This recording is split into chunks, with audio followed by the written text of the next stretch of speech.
So when a relationship ends, we kind of know the drill, right? You figure out who gets the couch, the car, even the house. But what about the living, breathing members of the family who don't get a say? What we're going to talk about today is a story that started out deeply personal and then just blew up into this huge legal battle, all hanging on one very emotional question. I want you to just imagine this for a second. The home you shared with your partner is gone. The bank is taking it. Everything has to be cleared out. But what about your animals? Are they, just another thing to be cleared out like an old sofa? This wasn't a hypothetical. This was the real-life crisis facing one woman. So meet Miss Cantu, and the clock is ticking. Loudly. She makes this absolute last-ditch plea to the courts. Her goal was incredibly simple and incredibly urgent. Just stop the bank from taking her animals away. The stakes couldn't have been higher. Okay, so let's get right into it. The whole situation was a total pressure cooker. You had the bank, and they needed the property empty so they could sell it. And they didn't want it empty next month. They wanted it empty, like, now. So there are three key players in this drama. First, you've got Miss Cantu, the one fighting to keep her animals. Then there's her ex-partner, Mr. Galloway, who's caught up in all the financial mess of the property.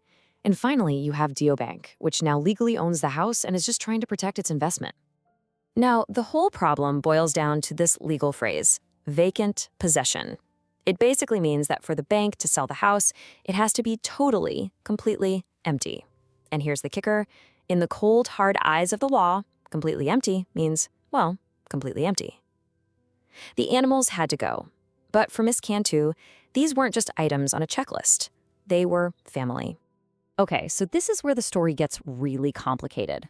You might be thinking Miss Cantu is just a victim here, totally blindsided by this big, mean bank. But hold on, because this is where the story takes a turn. And it's a twist that honestly changes how you see the whole thing. Take a look at this timeline.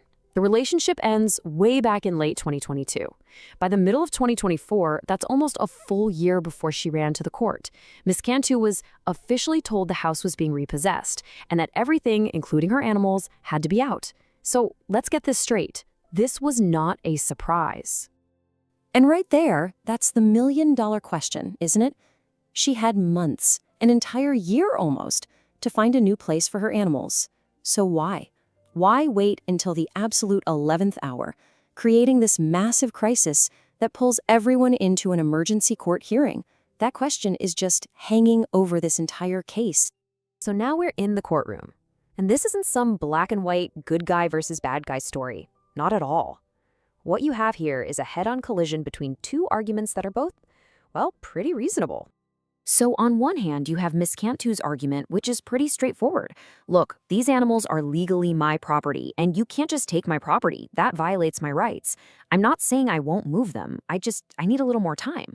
But on the other side, the bank and her ex-partner come back with something just as powerful, and it's not about feelings. It's about cold, hard cash. Their point is, she's known about this for a year. Her delay is costing us real money. And that financial damage wasn't just some vague idea. For her ex, Mr. Galloway, every single day that this dragged on, he was personally on the hook for another 110 Australian dollars in interest. And look, 110 bucks a day might not sound like a fortune, but when it's day after day after day, yeah, that adds up fast. So you can see the judge's dilemma here, right? He's totally stuck between a rock and a hard place. How do you weigh one person's right to their property, her beloved animals, against the very real, very measurable financial hit that other people are taking because of her delay? There's no easy answer to that. So how in the world does a judge even begin to untangle a mess like this with so much emotion and money on the line? Well, it's not about gut feelings. It's about a clear, step-by-step legal framework. Let's break it down. The court uses what's called a two-step test for these kinds of emergency requests. First, is there a real legal issue here worth talking about? The judge said, absolutely, yes. These animals are her legal property, so what happens to them is a serious question. But then comes the hard part, the balance of convenience. This is where the judge has to ask, okay, who's going to get hurt more here, depending on what I decide? And the judge's own words really sum it all up perfectly. He didn't pick a winner and a loser. He was looking for a reasonable compromise. He wasn't ignoring Miss Cantu's long delay, but he also saw her immediate problem. This wasn't about victory. It was all about finding a balance. So, what's the bottom line? Miss Cantu gets her 10 days. She got that extra time she was fighting for. But, and this is a big but, it came with a rock-solid, non-negotiable deadline.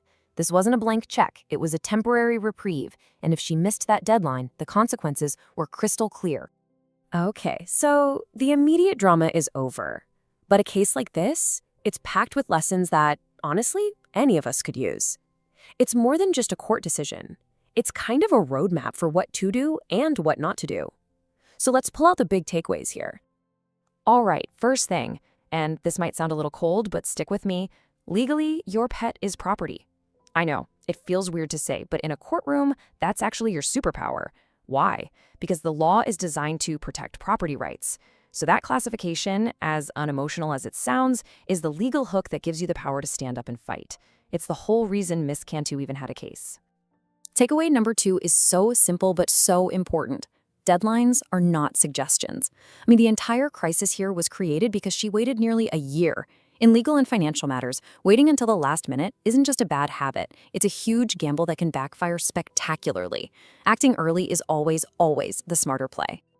Okay, but here's the most fascinating lesson of all, I think. After all that delay, what actually saved her in the end? Her last-minute effort. The judge specifically mentioned her active steps and sincere intention to finally solve the problem. It just goes to show you, even if you've messed up, demonstrating that you're genuinely trying to make things right, acting in good faith, can be incredibly powerful. It might just be the thing that gets you that one last chance you need. And that really leaves us with a big question, doesn't it?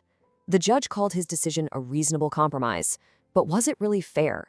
Miss Cantu got her extra time, sure, but every single one of those 10 days cost her ex-partner real money. The bank had to wait longer.